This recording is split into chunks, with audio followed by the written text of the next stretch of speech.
I think the biggest finding from this study is that it demonstrates for the first time that the magnitude of clinical disease following infection with C. bovis can be influenced by the genetic stock and colony source of nude mice. Welcome to The Last Word, the official JAALAS podcast dedicated to connecting and informing the laboratory animal science community. Each episode takes a closer look at recent articles published in our journals, JAALAS and LAS Pro, and features interviews with professionals advancing the field.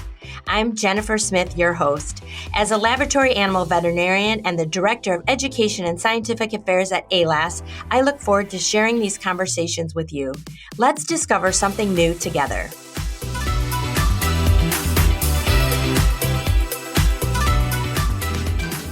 Well, with me today is Dr. Abigail Michelson, and Abigail is in her third year of her residency at the Tri-Institutional Training Program in Laboratory Animal Medicine and Science. And for those of you who don't know, I always have to look this up. This is a really unique training program, and it's hosted by Memorial Sloan Kettering Cancer Center, Rockefeller University, and the Weill Cornell Medicine Center. So anyway, Abigail, welcome to the show. Please tell us a little bit about yourself. Hi, thank you so much for having me, Jennifer. Yes, I'm Abigail. Thank you for the introduction. I am a third-year resident at Tri, as you mentioned. I kind of started my journey into vet medicine as a veterinary assistant for a couple of years prior to veterinary school. And some of the vets I worked with there were full-time lab animal vets who would moonlight at the small animal hospital that I was working at on weekends. Yes. I see the connection. Yes. Yes. So that was sort of my initial introduction to lab animal med, and they all kind of encouraged me to look into it further once I was in veterinary school. And then once I was in vet school, I was really interested in research, but I learned pretty quickly that working at the bench full-time was not the right avenue for me. But I really enjoyed learning more about lab animal medicine from lab animal vets who gave lectures in vet school. And they just really talked about the nice bridge between research and clinical medicine that they've been able to find in their own positions and careers. And then once I did externships at different facilities, it really solidified the decision for me that this was the best career choice for me. And then I landed at Tri through the VERMP match, and the program really appealed to me because of their balanced strengths in clinical medicine and research. And within my first month or two of residency, my director and some of the faculty proposed the idea of investigating a novel way to mitigate the impact of C. bovis on mice in our facilities. And given that this was an infectious disease project and had the potential to help mice on a large scale, I was immediately interested. So that was kind of my C. bovis indoctrination. But in attempting to evaluate a new therapeutic approach to treat C. bovis infected mice, some of my mice that were supposed to develop clinical signs of C. bovis, they weren't developing any clinical signs. And the only difference that we could clearly find between an earlier project with the same isolate and the same method of infection was the stock of outbred nude mice used. And as we began to evaluate the susceptibility of multiple stocks, we also found that one stock obtained from two geographically distinct colonies also differed in their susceptibility. And we found that the trend for mice that were not showing clinical signs, the trend that was common was that they would be colonized with a normal skin flora known as Corynebacterium-Associated. And for whatever reason, that was helping them become resistant or stay resistant to developing clinical signs. So we wondered if this and or some other vendor or stock-related difference was contributing to the variable C. bovis clinical presentation. And that was how this project was conceived. Wow, I love it. All of that. I want to unpack that for a minute. And I absolutely love hearing how you got into lab animal, first of all. And you're a resident. I've said this over and over. We just love residents on the show. Those of us old timers like me, we need to know the future's in great hands. You guys are really killing it. And so we just love having you on the show and getting to introduce you to the world, sort of. I feel like I love shepherding that. So anyway, glad you joined Lab Animal. We're so thankful to have you. You obviously are in an amazing training program, and welcome. We're excited to have you here. Okay, so yes, the paper, and we're going to unpack this. So interesting. And I really love that you sort of have this great hook of how you even got interested in this project. And I love that scientific curiosity of like, hey, wait a minute, this is supposed to work. Yeah. Why isn't it working? Right. Love that. All right, so before we unpack this thing, and it's a beefy paper, it's a good one, you guys. Can you introduce us to the team? Because we know it takes a team. We can't do research alone. So could you kind of tell us about the team, however you want to share, who did what? That's always really helpful, I think, for our listeners. Absolutely. I'd be happy to. The people who were a part of this research team included obviously myself, and then all of my research mentors, which includes Christopher Cheliute Nevis, who is one of the senior clinical veterinarians at my program, as well as Ileana Miranda, who's a pathologist at my program, Rodolfo Ricard Arbana, who is also a senior clinical veterinarian at our program, and Neil Lippman, who's the director of our program. All of them contributed to project conception as well as manuscript review. And Ileana, as the pathologist on the project, helped me a lot with the gross and histopathology interpretation. And Irina Dobsis was the main microbiologist on the project, and she did all of the aerobic culture interpretation, which was extremely helpful because that was not a skill that I had coming into this program. Yeah, me either. Yeah. And then Juliette Whiff, also a microbiologist and one of our faculty. She also assisted with project conception and manuscript review, but a really big component that she contributed was she taught me how to do inoculum preparation. So starting with a frozen inoculum and then growing it into the log phase so that I can inoculate the mice. So that was a labor of love that she helped me hone that skill so that these mice could be infected appropriately. Oh, that's great. And I'm so glad you shared all that because I do think sometimes we read a paper and see the names, but we don't really understand what everybody does. And like you said, we don't have all the skills. So I love that. And thanks for giving that shout out to your team. Yep. All right. So we're just going to jump right into the introduction because you really packed a lot in there. And it was really great for me to remember, gosh, this is a problem. And, what's going on. So we'd love to just have you briefly kind of summarize all that great information in your intro. And then most importantly, what was your hypothesis? What were you hoping to do in this study? Absolutely. So C. bovis is a gram-positive bacterial rod that causes Corynebacterium-Associated hyperkeratosis, otherwise known as scaly skin disease. And it is a problem because it colonizes the skin of immunocompromised mice, and it has demonstrated variable clinical manifestation, but typically we see a diffuse scaling dermatitis and alopecia in our haired strains, as well as acanthosis and hyperkeratosis microscopically.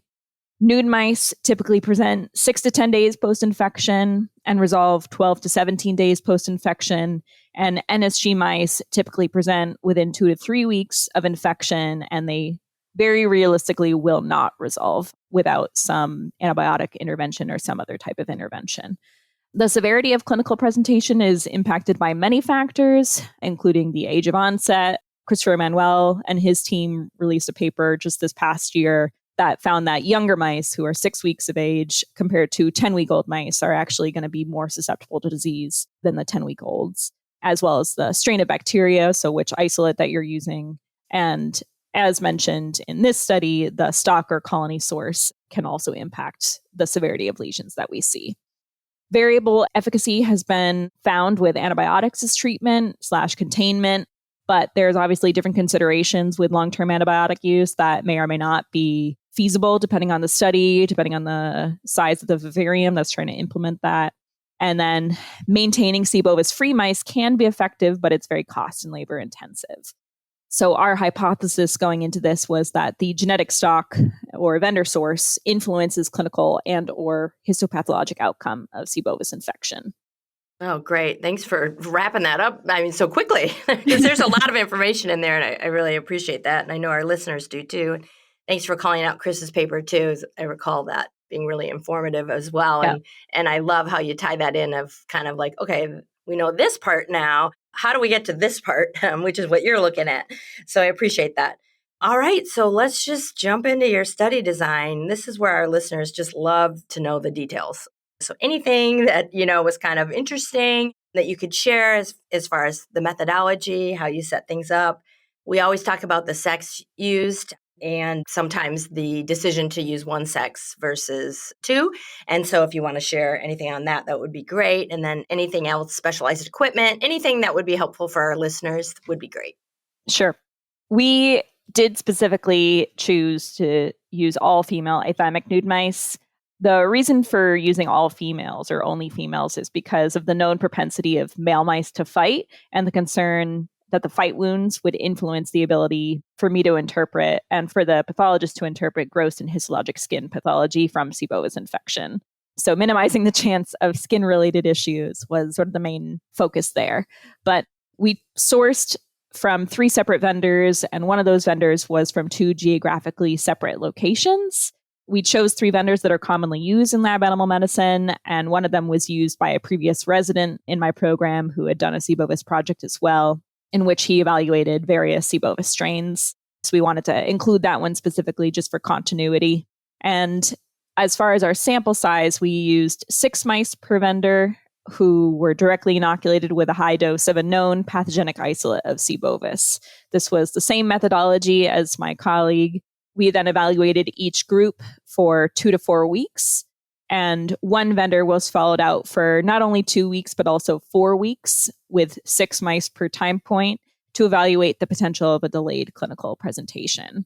Additionally, we had 2 mice per vendor who were utilized as uninfected controls. And all of my mice were housed in hermetically sealed ISO cages in our Notobiotics core. We knew on arrival which groups had Corynebacterium-Associated as part of their normal skin flora. And I evaluated these mice cage side daily for clinical signs using a scoring system of 0 to 5 that was previously established and used by my colleague who did a similar C. bovis project before me. And then we did weekly aerobic culture swabs to evaluate colonization with the various corynebacterial species at play. And then at endpoint, all mice were submitted for gross and histopathology evaluation and scored on a scale of 0 to 4 using 4 histopath criteria, being hyperkeratosis, acanthosis, bacterial colonies, and inflammation, because those are known features of C. bovis infection. Fantastic. Thank you again. You're so good at summarizing this information. I appreciate it. I wish I would have sat next to you at Journal Club when I was a resident because you're very good at summarizing these things. So yeah, and I appreciate a couple things. I really appreciate you describing the sex of mouse that you chose and why. I think that's always really important in this day and age for our listeners. So you beat me to that question. Thanks for answering that. And I appreciate you walking us through the inoculation and then as well as the housing. So thank you. Perfect. All right. Well, we want to know, what did you find? What were your results? And anything that really surprised you? Feel free to share.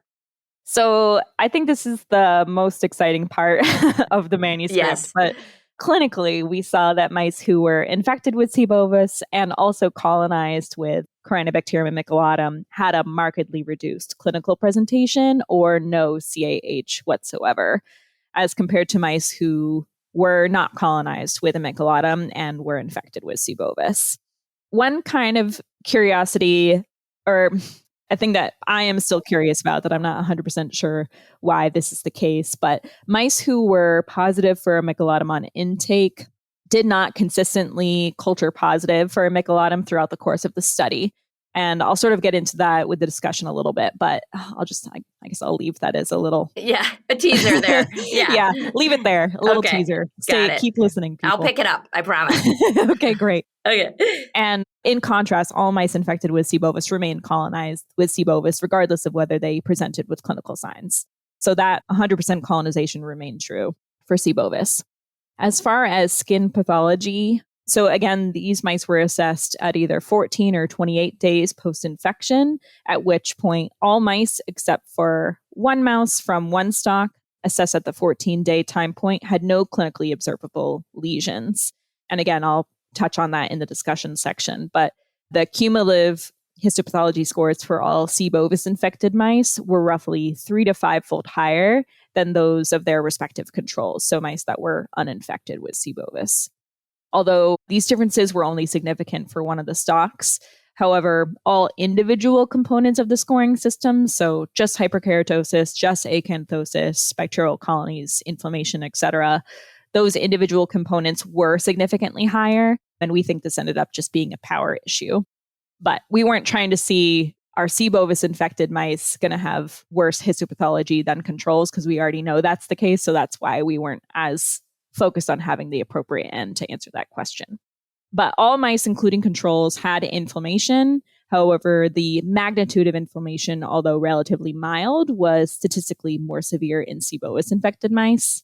And none of our controls had hyperkeratosis and or observable bacteria, both of which were consistently isolated in our C. bovis infected mice.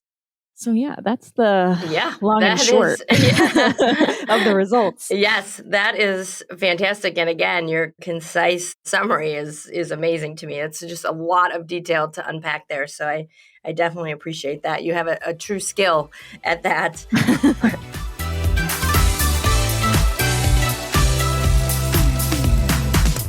It's time for a quick break to hear about the JAALAS Learning Library.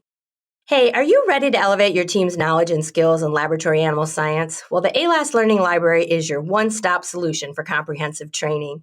With courses designed for everyone, you can train your entire team in one place, earn valuable JAALAS CEUs and RACE CE credits, and take advantage of group discounts to maximize that investment. Getting started is easy too. Sign up for free to access select courses instantly to explore a vast library of resources. Empower your team, stay ahead of the field, and grow with the JAALAS Learning Library, your trusted resource for laboratory animal science professionals.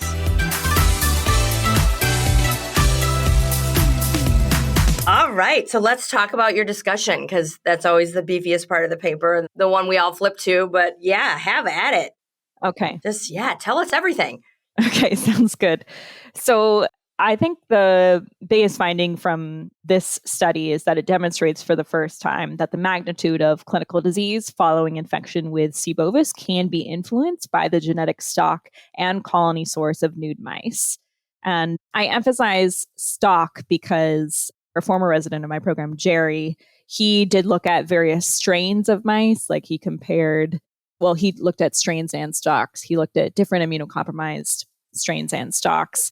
But this was the first time that we compared just the same stock, so outbred Athymic nude mice, from 3 separate vendors.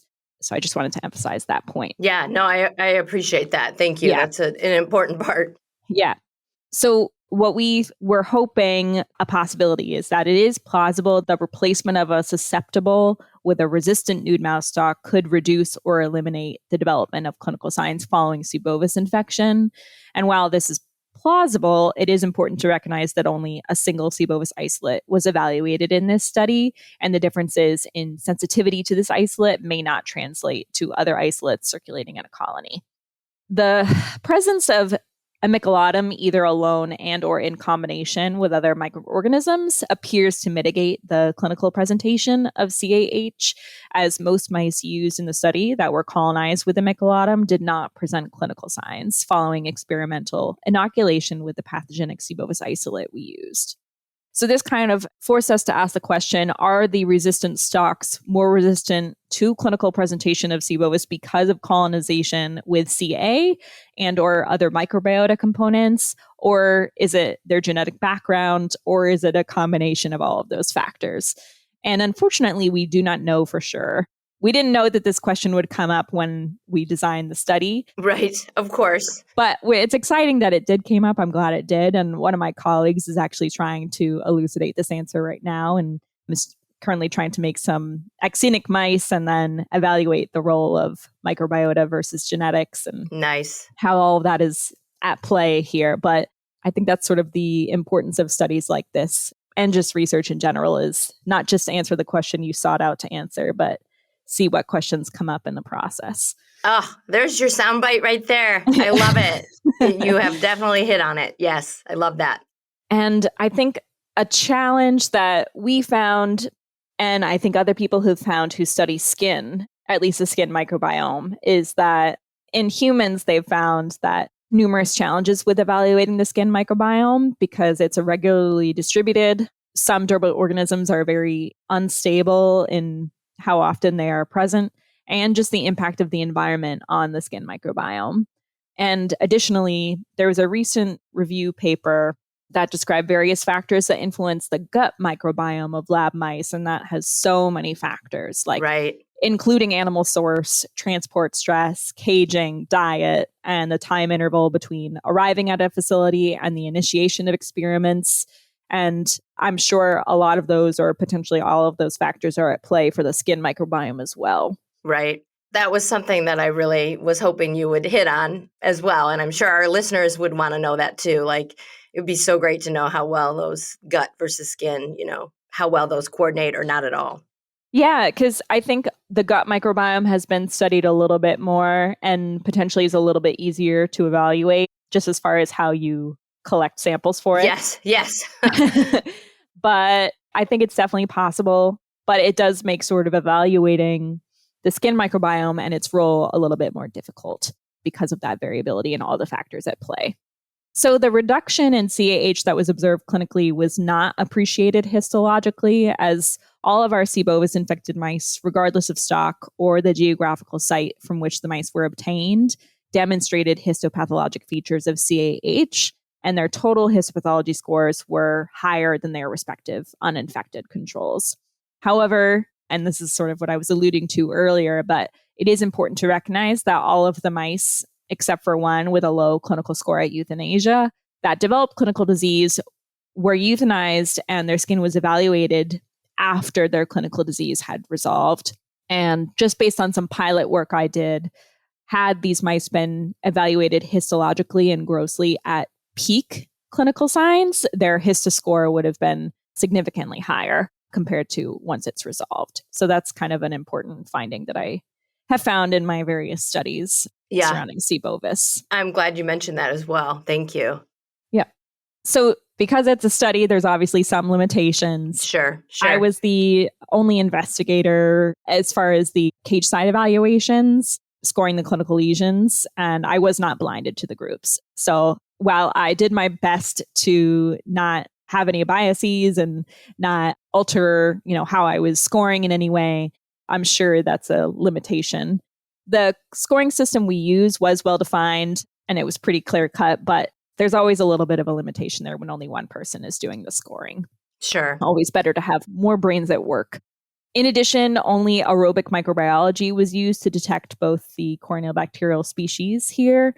And I think the use of PCR would likely have provided greater sensitivity. At the time when we sought out to answer this question, it just wasn't something we thought to do at the time or had the sort of ability to do at the time. And we sort of felt that aerobic culture would be enough of a helpful diagnostic to help us answer this question. And lastly, we only used one pathogenic isolate, and it's very possible that different results would have come up had other isolates been utilized. Sure. Oh, I so appreciate that summary, and I very much appreciate you kind of diving into the limitations as well. I know that's always sort of a vulnerable place to be, but I really appreciate you putting that in the paper.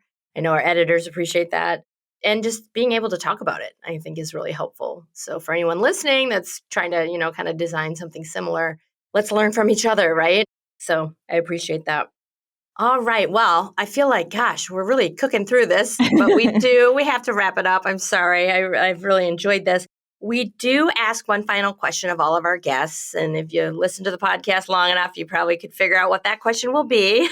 But it is just kind of a general, what advice would you give somebody now that you've undertaken this study? You did a great job with a pilot, kind of. You didn't know you were doing a pilot study, but you did.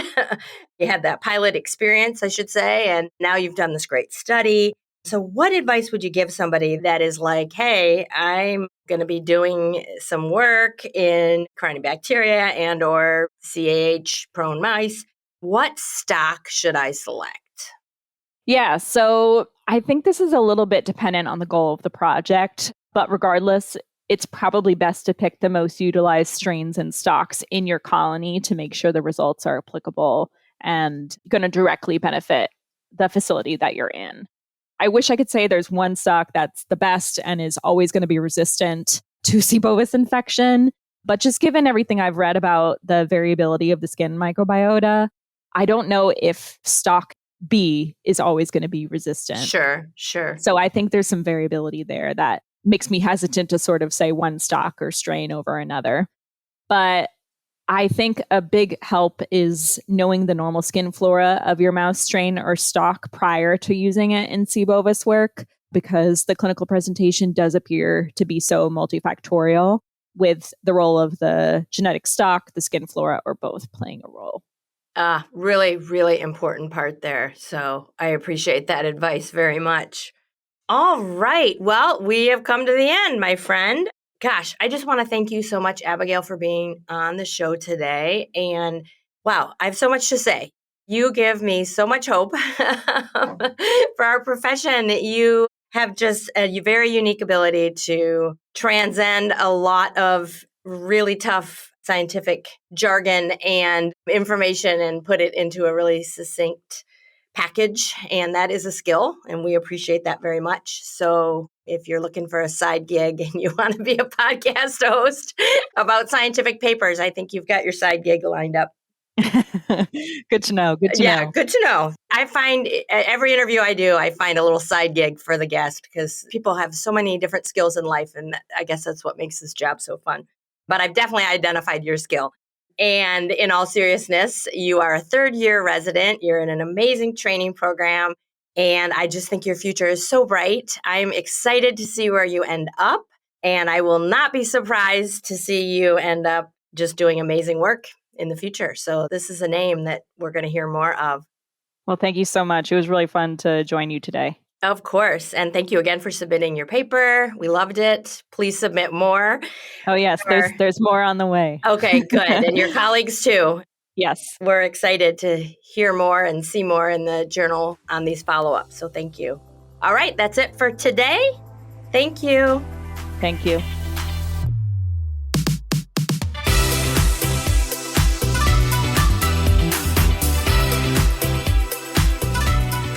Thanks for joining us on this episode of The Last Word. We'd love to hear your thoughts, so be sure to leave your feedback in the comments. And don't forget to subscribe for more great content. We encourage you to submit your research manuscripts to our journals, JAALAS and LAS Pro. We're always looking to feature impactful studies. You can also connect with us on our social media channels or email us directly at info@alas.org. We appreciate your listening today, and we'll see you next time on The Last Word, an ALAS podcast. Until then, stay curious and stay connected.